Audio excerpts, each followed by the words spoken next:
Hey guys, welcome back to another video. It's your man Jay. We're going to talk about the Galaxy S25 Edge and why I think it's actually a really good purchase. Now, I've actually seen a lot of people, their conversation is the same, is that they have the Galaxy S25 Plus and it's the better purchase because it has a bigger battery and yada, yada, yada. It has an extra camera lens. But I think people are just saying this. Most people are saying this because they don't have the opportunity to buy this one or because they just bought this one. And I talked about this in my other video, the way Samsung brung out the Edge. Honestly, folks, I'm telling you, if you had the choice between these, a lot of people are going to say, I still would choose the Plus because it has a bigger battery. I'm telling you, just based on the hardware and the better camera on the Edge, I don't know that to be true for a lot of people. I get it, though. You have to say that you would get the Plus because you already own the Plus. But the Edge is unique in its own, folks.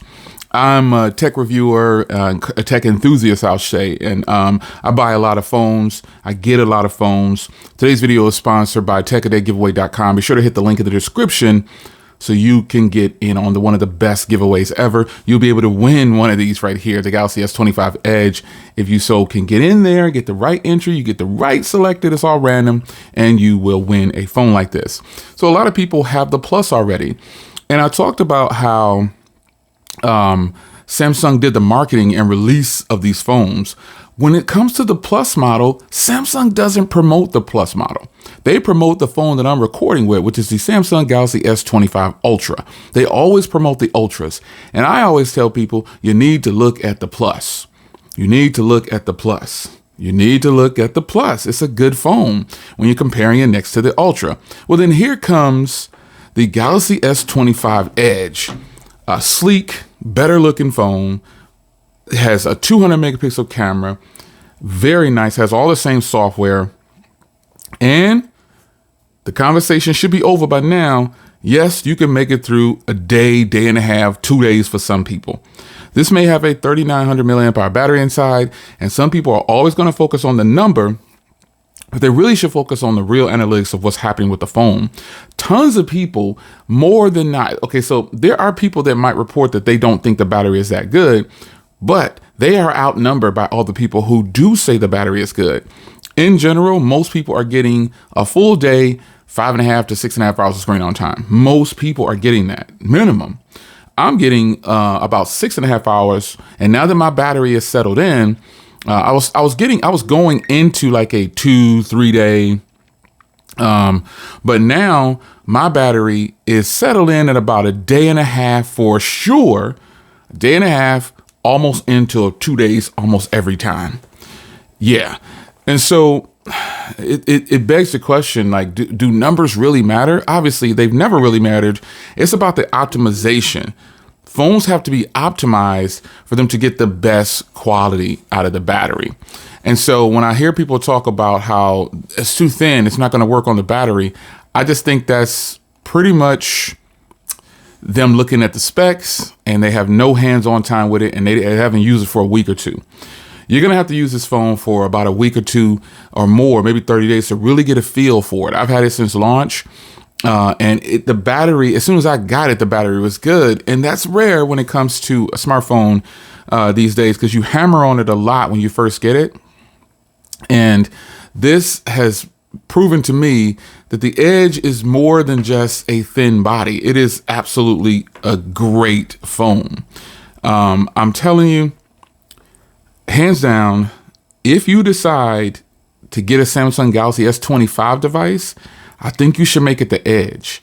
And I know the Plus is not, man, the Plus is good. Yes, the Plus has a 4,900 mAh battery, but when it comes down to it, I learned that when I'm talking to people, when I'm speaking to people online, like I'm telling you right now, sometimes a person won't accept what it is. I'm not giving you like this final truth on this device.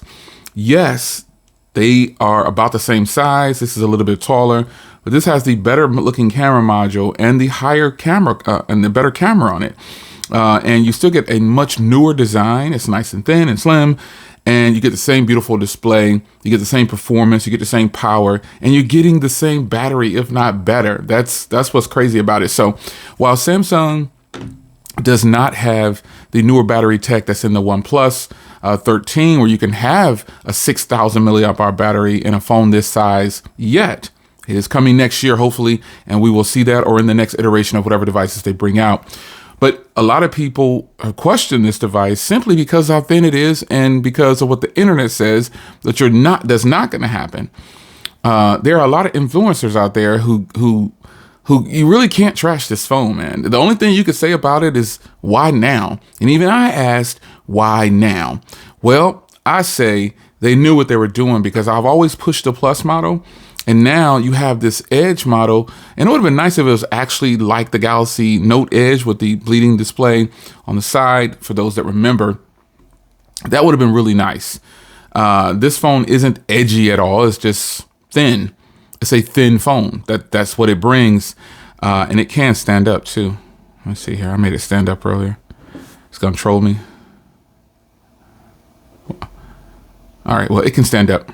But nonetheless, I think with the Edge, this is definitely the one to get between the two, because I have them here and I'm using them and I'm getting the same performance. I got the same software. Everything is the same, folks.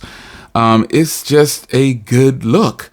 This is what you want when you're talking about like high-end premium feeling devices. I can't wait to get my hands on the new iPhone. If it is real, the iPhone 17 Air, or the iPhone Air, whatever they're going to call it, I don't really care. The thin version of the iPhone, I will match them head to head on here. I will match them head to head and I will compare them against each other. But I think right now, folks, this is just too good of a phone to overlook. Get over the fact that it's thin, because that brings, to me, character to the device. It's amazing how they can pack this thin body with a 3,900 milliamp hour battery. And just think, once they actually get that newer technology that OnePlus is using, and you're able to get like a 5,000 milliamp hour battery in here with the same thickness, it's going to be even better, because I think the fear by most people is the battery and heating. I've had no heating issues. I've recorded with this phone multiple times. I use this phone a lot to record, actually, on my car channel or just in general.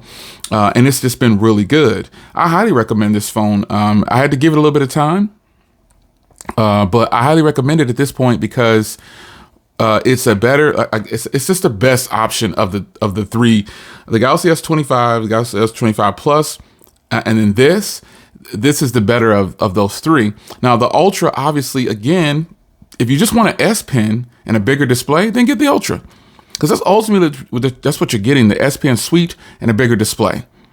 Because I think the Ultra is the most uncomfortable of all to hold for an extended period of time. These ones with the rounded corners and stuff like this is the way to go. And then this one being thin, yeah, it's on point. It's on point.